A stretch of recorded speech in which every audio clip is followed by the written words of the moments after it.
Dear students, bank reconciliation statement के topic में it is very important to understand the difference between standing order and direct debit. Let's go through the definition together. Standing order is an instruction given by us, यानी कि by our business, to the bank to regularly transfer a fixed amount of money to someone.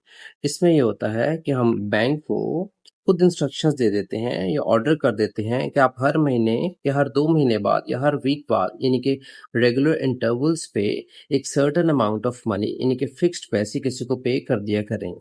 For example हमारे business ने हर महीने एक fixed rent पे करना होता है, तो बैंक वालों को हम इंस्ट्रक्शंस दे देते हैं कि हमारे अकाउंट में से हर महीने आप पैसे निकाल कर किसी को पे कर दिया करें। इसे कहते हैं स्टैंडिंग ऑर्डर। अब आ जाते हैं डायरेक्ट डेबिट पे। Direct debit is a payment when we business authorize someone to withdraw varying का मतलब होता है changing amount of money directly from our bank account.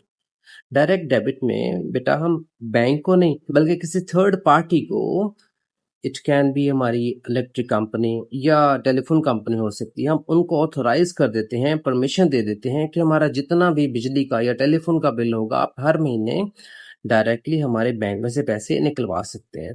तो इन दोनों केसेस में स्टैंडिंग ऑर्डर या डायरेक्ट डेबिट के केसेस में हमारे बैंक अकाउंट में से पैसे निकल चुके होते हैं, यानी कि बैंक स्टेटमेंट के विथड्रॉल यानी कि डेबिट कॉलम में ये दोनों अमाउंट्स मेंशन हो जाएंगी, मैं आइडेंटिफाई कर रहा हूँ।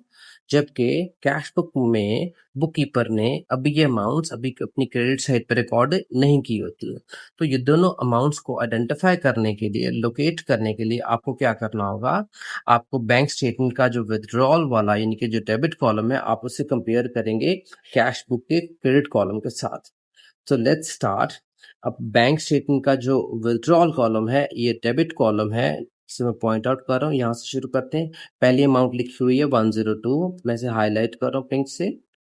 अब अपनी कैश बुक पे देखें, क्या 102 कैश बुक क्रेडिट साइड पे है? Answer is yes.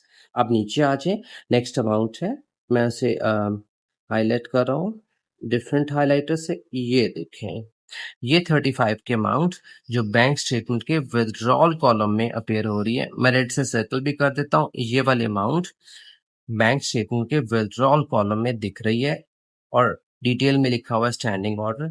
इसका मतलब ये है कि हमने ऑर्डर दिया था बैंक को कि $35 निकाल लें और उन्होंने निकाल लिए हुए हैं, लेकिन कैश बुक की क्रेडिट साइड पे ये वैल्यू यहाँ पे नहीं दिख रही। इसका मतलब है ये स्टैंडिंग ऑर्डर है।